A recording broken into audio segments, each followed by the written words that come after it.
اللهم صل على سيدنا محمد يا رب صل وسلم دائما ابدا على حبيبي.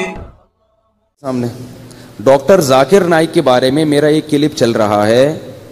اس کلپ میں نے بیان کوئی اور تھا, درمیان میں کوئی بات آ گئی, تو وہ درمیان والی بات سے لوگ یہ سمجھے ہیں کہ میں ڈاکٹر ذاکر نائک کے میں نے خلاف کہا ہے, حالانکہ میں نے ان کے خلاف نہیں کہا, نہ میری نیت تھی, نہ میں نے کوئی ایسا لفظ استعمال کیا.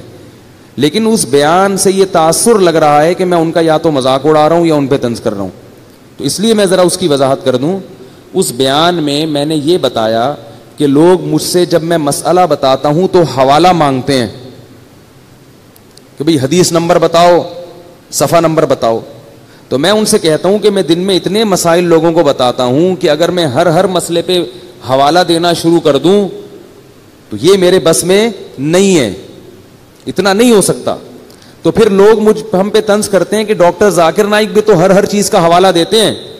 تو اس کا میں نے اس کلپ میں جواب دیا تھا کہ بھائی ڈاکٹر ذاکر نائک سے جس نوعیت کے مخصوص نوعیت کے مسائل پوچھے جاتے ہیں ان پہ حوالہ دینا آسان ہے.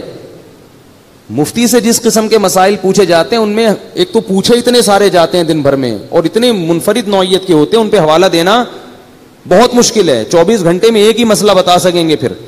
پھر میں نے اس کی مثال دی تھی کہ جیسے وراثت میں کوئی 1980 میں انتقال ہو گیا, کوئی پھر یوں ہو گیا, پھر یوں ہو گیا, پھر مجلے والے نے ٹائلیں لگا دی, پھر نلکا لگا دیا, تو اب بتاؤ کہاں سے حوالہ دے گا. تو تحقیق کرنی پڑتی ہے نا پوری اس کی. تو اس کا مطلب لوگ یہ سمجھ رہے ہیں کہ میں ڈاکٹر ذاکر نائک کے حوالے دینے کے خلاف ہوں, یعنی ڈاکٹر ذاکر نائک جو حوالہ دیتے ہیں غلط کرتے ہیں. ایسا نہیں ہے بھائی, حوالہ تو دینا چاہیے اور وہ بالکل صحیح کرتے ہیں, حدیث کا حوالہ یا جو قرآن کی آیت کا حوالہ. میں صرف یہ بتا رہا ہوں کہ میں کیوں نہیں دیتا, اس لیے کہ ہمارا کام ان کے کام سے مختلف ہے.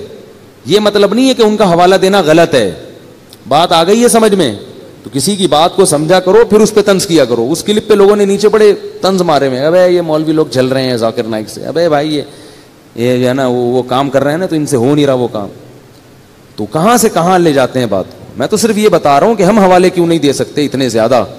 اور یہ بھی ڈاکٹر ذاکر نائک کا ایک کمال ہے کہ اتنے سارے حوالوں کو ذہن میں محفوظ رکھنا. یہ بھی ایک بلا کا حافظہ ہے, یہ بھی ایک خداداد صلاحیت ہے, ہم اس کے بھی قائل ہیں. البتہ یہ بار بار میں بتاتا ہوں کہ وہ مفتی نہیں ہے, تو مسائل میں ان سے غلطی ہوتی ہے. اور 3 طلاق کے مسئلے میں جو وہ ایک کہتے ہیں یہ مسئلہ 100% غلط ہے. لیکن اس میں بھی یہ ہے کہ جب کسی کی آپ بات کو غلط قرار دیں تو اس کی اسی بات کو غلط کہا جاتا ہے, اس سے بندہ غلط نہیں ہو جاتا. کیسے سمجھایا؟ جب آپ کسی کے بارے میں, جیسے میں نے ممبر پہ کہا کہ ڈاکٹر ذاکر نائک صاحب کی یہ بات غلط ہے, تو لوگ پتہ ہے کیا سمجھتے ہیں؟ لوگ کہتے ہیں مفتی صاحب ڈاکٹر ذاکر نائک کو غلط کہہ رہے ہیں. او بھائی, کسی کی ایک بات کو غلط کہنے سے یہ لازم نہیں آتا کہ وہ بندہ ہی غلط ہے. بندہ تھوڑی غلط ہے. ایسے تو ہم نے بھی اپنے اکابر سے بعض چیزوں میں اختلاف کیا ہے. احس الفتاوی ہمارے حضرت کی کتاب ہے, اس میں بعض مسائل سے ہم نے اختلاف کیا ہے. اور ہمارے اکابر کے بہشتی زیور میں 15 شعبان کا روزہ لکھا ہوا ہے, سنت ہے. آپ میرا بیان سنیں, ہم کہتے ہیں سنت نہیں ہے, اس کو ثواب سمجھ کے رکھنا بدعت ہے. تو اب اس کا یہ مطلب تھوڑی ہے کہ معاذ اللہ حکیم الامہ مولانا شرف علی تھانوی معاذ اللہ غلط تھے. ہماری کیا اوقات کہ ہم ان کو غلط کہیں بھائی, ہماری تو کوئی اوقات نہیں ہے. تو اس لیے یہ ہماری جو قوم ہے نا, یہ بات سمجھتی نہیں ہے, بات کو نکل پڑتی ہے رات کو. ٹھیک ہے نا, یہ ہماری قوم کا ہے, تو یہ سمجھ لیں اس کا.